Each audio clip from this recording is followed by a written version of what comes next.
Hello everyone, how are you all? I think you all are fantastic and doing a study very well. So, मैं आपको कुछ motivational लाइनें बोलना चाहती हूँ जो कि मेरे खुद के द्वारा लिखी गई हैं in my school time.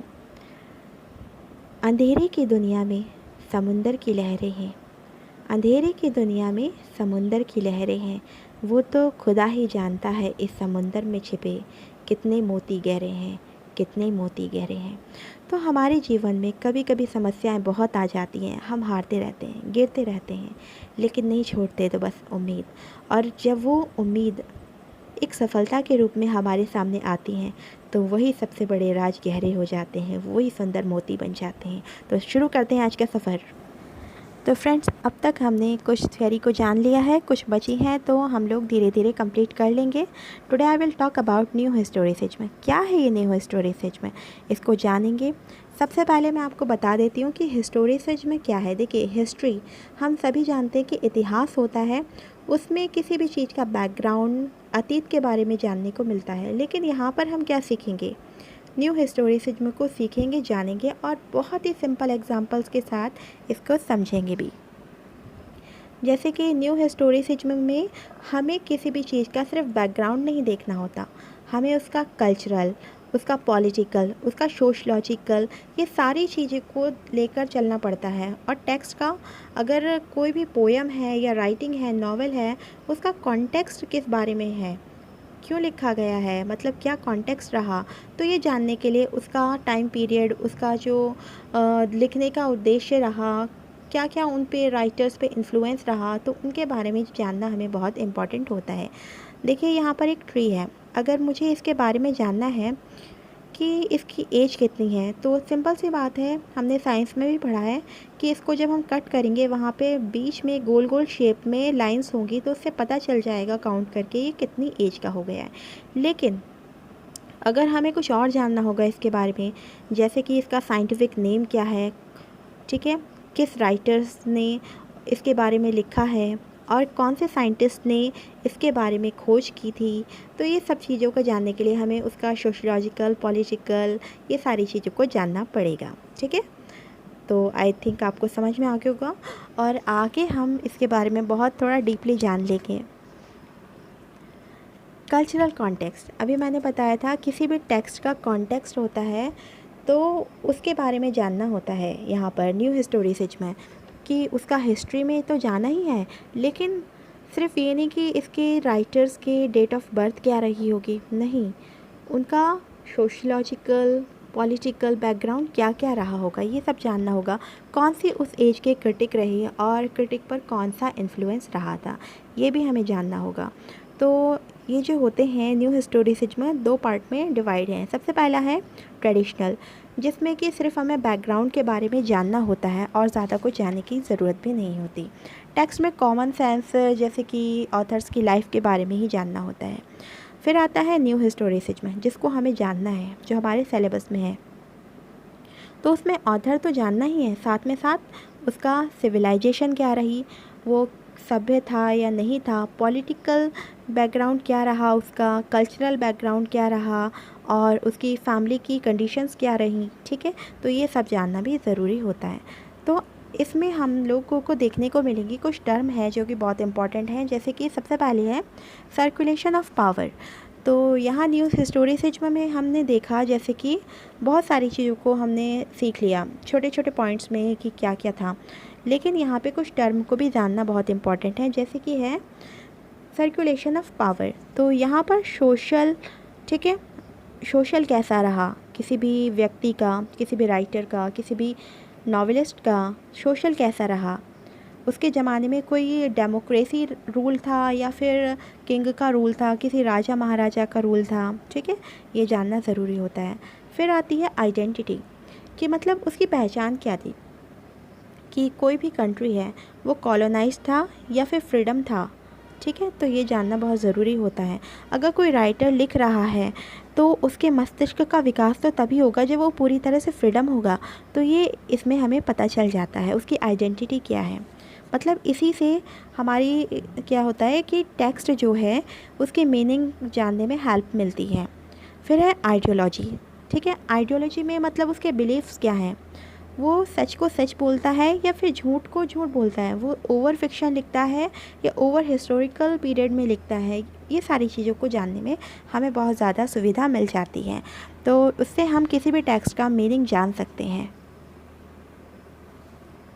Next हम देखेंगे कि जो ये न्यू क्रिटिसिज्म के अगेंस्ट था, कैसे। देखिए, न्यू क्रिटिसिज्म मैंने कराया था आपको कि वहाँ पर ओनली टेक्स्ट पर फोकस किया गया है, उसकी फॉर्म पर फोकस किया गया है। ऑथर का बैकग्राउंड क्या है इससे हमें कोई मतलब नहीं है, फलाना ढिमाका पेरेंट्स वगैरह और उसका बैकग्राउंड हिस्टोरिकल ये कुछ मैटर नहीं करता।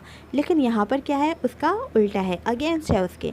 यहाँ पर हमें उसका बैकग्राउंड तो जानना ही है, साथ ही साथ हमें क्या जानना है, उसका कल्चरल, उसका पॉलिटिकल और उसका सोशलॉजिकल, ये सारी चीज़ों को हमें देखना पड़ता है।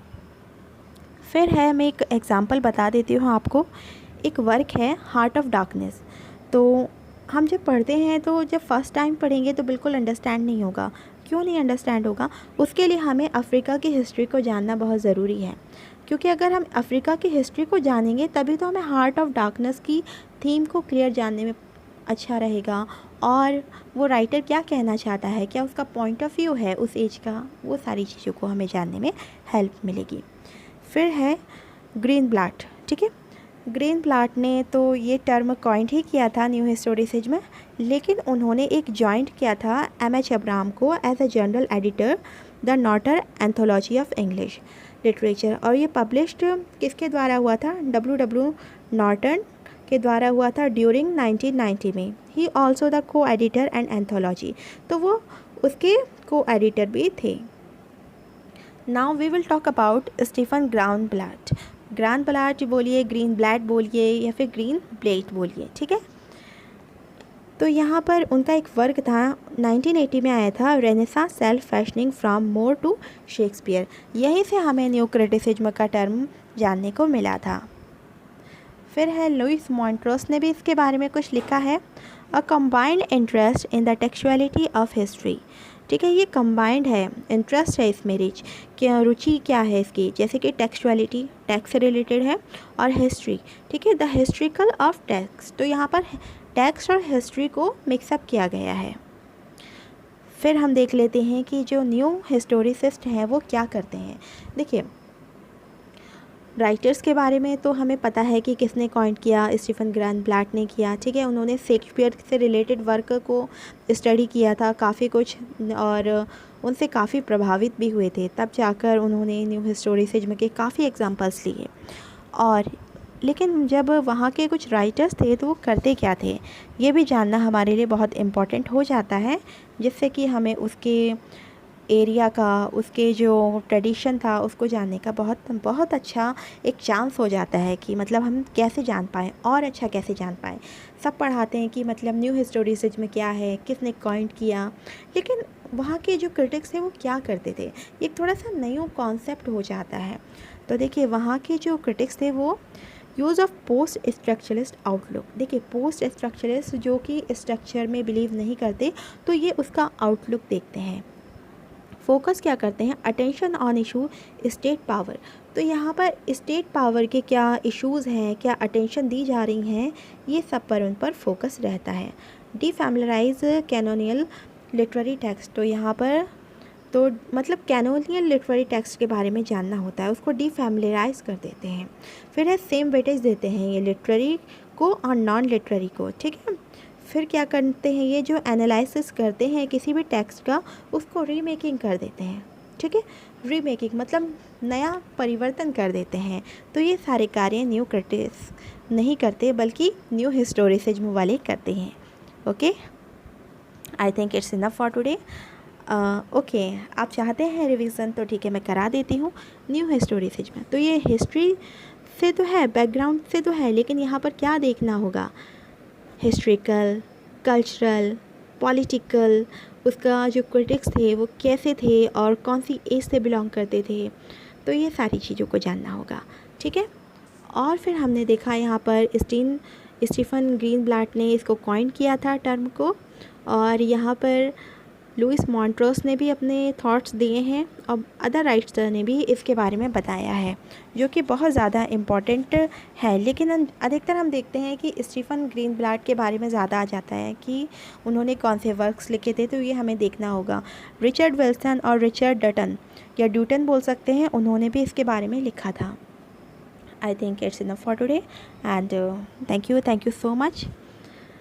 If you like, so please like and subscribe and give your suggestion on the comment box. और नहीं अच्छा लगा है तो आप ऐसे ही इंजॉय करते रहिए, बिकॉज इंजॉय करेंगे तो लाइफ में बहुत सीख पाएंगे। Thank you.